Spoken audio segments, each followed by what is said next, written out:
Hallo und herzlich willkommen zu einem neuen Video von uns. Wir sind Anna und Anna und wir haben auf YouTube ein Mädchen gefunden, die Koreanerin ist, aber Russisch sprechen kann.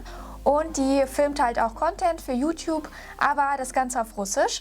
Und die hat ein Video rausgebracht, das heißt 50 Fakten über Südkorea. Und darauf werden wir reagieren. Keine Sorge, wir übersetzen euch das, was sie da sagt, weil sie ja schließlich Russisch spricht. Also, falls euch das interessiert, bleibt gerne dran. Und wir teilen das auf 2 Teile, weil das ansonsten, denke ich, zu lang wird. Ne? Ja. 50 Fakten über Südkorea. В Корее женщины после брака не меняют фамилию. Просто продолжаем жить с той, какая была до брака.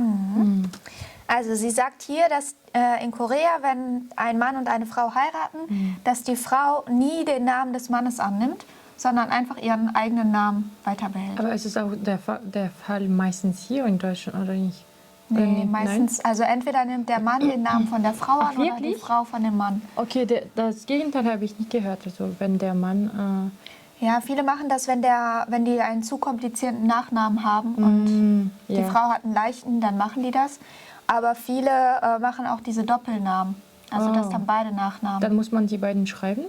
Das ist... Ja, und das muss überall draufstehen in deinen Ausweisdokumenten und du musst immer mit dem vollen, langen Namen unterschreiben alles. Oh Leute, wer macht das? Aber in Korea ist ja das System auch ein bisschen anders. Die haben ja da die führen ja diese Bücher, diese Familienbücher. Da ist ja alles nach so Clans aufgeteilt. Und deshalb nimmt die Frau halt auch nicht den Namen von dem Mann an, weil die halt weiterhin in dem Buch ihrer Familie stehen bleibt. Es gibt ja in Korea nur 5 Nachnamen oder so insgesamt. Ja. Sehr wenige nur. В Корее очень быстрая и удобная доставка. Das vermissen wir in Deutschland. Sehr. Dass alles so sehr schnell geliefert wird an die, die das bestellt haben, leider. Ja.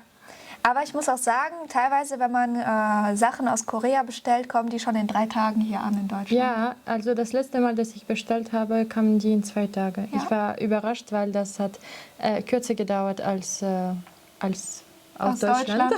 Krass, ne, wenn man so nachdenkt. Ja, aber die arbeiten halt auch wirklich 12 Stunden. Wow, ja. Und deshalb geht das da alles so flott. Товары 5-7 раз в месяц через доставку. В Корее есть специальный код для посылок с информацией про потерявшихся Wow, детей. krass. Okay, also sie erzählt, dass diese Pakete werden da halt eingepackt und auf diesem Klebeband, mit dem die Pakete zugeklebt werden, sind Fotos und Informationen von vermissten Menschen drauf Ich oder finde Kindern. es geil einfach. Weil hier, weißt du, ich sehe sehr, sehr, sehr selten im Internet oder so, dass jemand gesucht wird oder so. Und es wird nichts aufgeteilt in der Post oder so. Aber hier bestellst du etwas und automatisch also hast du schon die Fotos von den Menschen, die gesucht werden. Das ist wirklich, wirklich eine super Idee. Ja, finde ich auch. Also in Amerika kennt man das ja, dass das auf den Milchverpackungen manchmal draufsteht. Ja.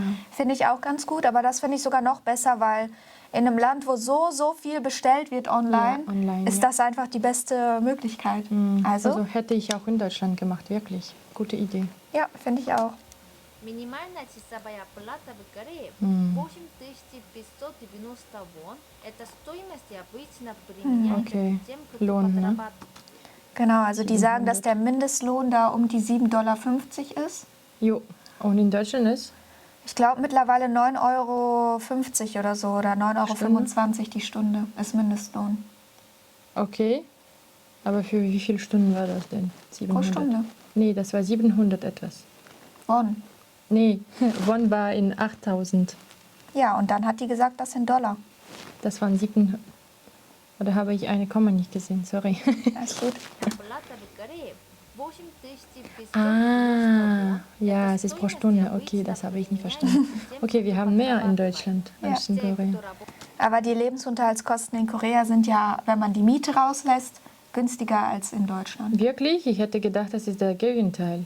Ach, wirklich? Okay. Also dann. Essen gehen und solche anderen Sachen ist halt günstiger in Korea als hier in cool. Deutschland. Aber dafür hast du halt die extrem hohen Mieten, zumindest in den großen Städten, also in Seoul, Busan und so. Das tut weh. Im Das tut Portemonnaie. richtig weh. Richtig weh. Also ich glaube, da kannst du eine Wohnung nicht kaufen unter 750.000 Euro. Cool für die Leute, mein Gott. работая постоянно, Die обычно Armen. больше получают. Если вы путешествуете, может быть вам интересно, есть ли в Корее чаевые? Oh. Wie heißt Sie das auf sagt jetzt Deutsch? Trinkgeld. Ah. Sie hat gesagt, falls ihr Korea irgendwann mal besuchen wollt, werdet ihr euch bestimmt fragen, ob man dort Trinkgeld zahlen muss, wenn man dort essen geht. Und das muss man tatsächlich nicht in Korea. Das ist einfach da nicht so gängig. Ich finde es schön. Ja, es ist schön, aber ich habe lange Zeit gekellnert. Genau, du hast gearbeitet in dem Bereich, deswegen findest du das nicht Ja. so gut für dich. Aber die sind euch auch nicht böse, wenn ihr Trinkgeld da lasst. Also es ist Ja? nicht so, dass das als unhöflich gilt. Wir haben auch total oft, als wir da waren, einfach denen Trinkgeld gegeben und die waren darüber happy. Aber ich habe gehört, es ist schon included in der Bill, diese Trinkgeld. Ja, aber wenn du das halt vergleichst mit den deutschen Preisen, das Essen gehen da so günstig, dass wir uns so dachten, Lohnt sich komm, nicht. runden wir einfach auf. Mhm. Deshalb, und die haben sich wirklich super gefreut darüber, muss man sagen. Ja?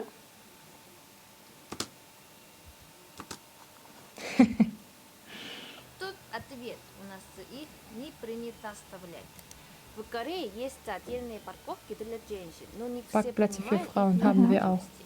Haben wir Многие auch. согласны с отдельными парковками для Ja, die переменных sagt, dass лиц. die meisten nicht einverstanden damit sind, dass es Frauenparkplätze gibt, aber sind einverstanden für Schwangere oder Mutter mit Kindern Ja. die Parkplätze. Genau.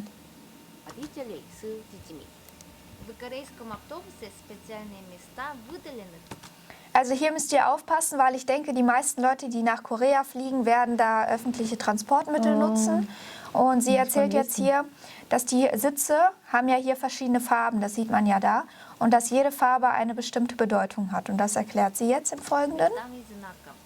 Например, желтые сиденья для пожилых и инвалидов, Ja. а розовые для беременных.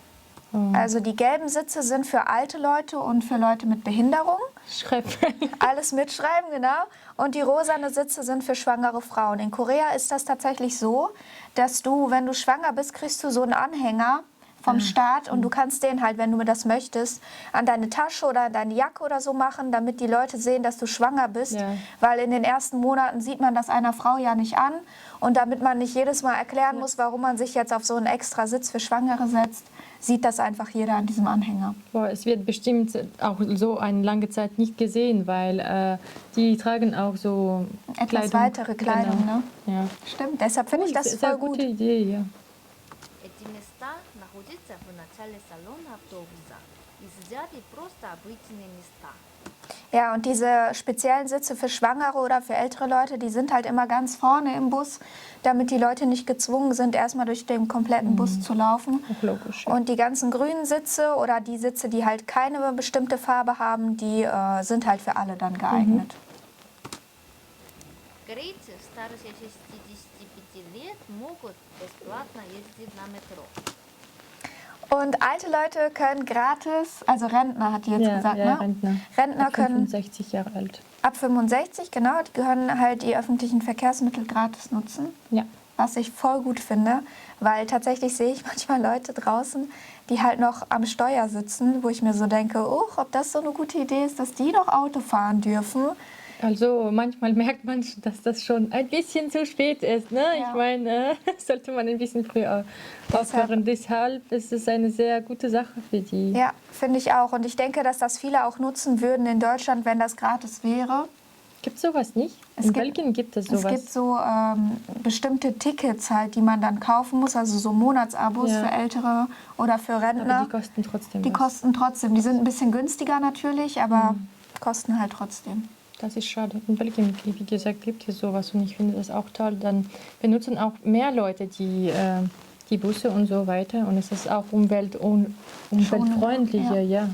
Finde ich auch. Also das ist echt eine super Sache. Aber ja, Korea hat uns wirklich sehr, sehr viel voraus, würde ich mal sagen. Und ja, falls euch dieses Video gefallen hat, gebt uns einen Like dafür, abonniert bitte, bitte unseren Kanal. Das motiviert uns wirklich, hier weiterzumachen und viel öfter Videos rauszubringen. Und folgt uns auf Instagram. Ansonsten sehen wir uns im nächsten Video. Wir sehen uns. Danke. Danke euch und danke an die uns abonnieren. Danke.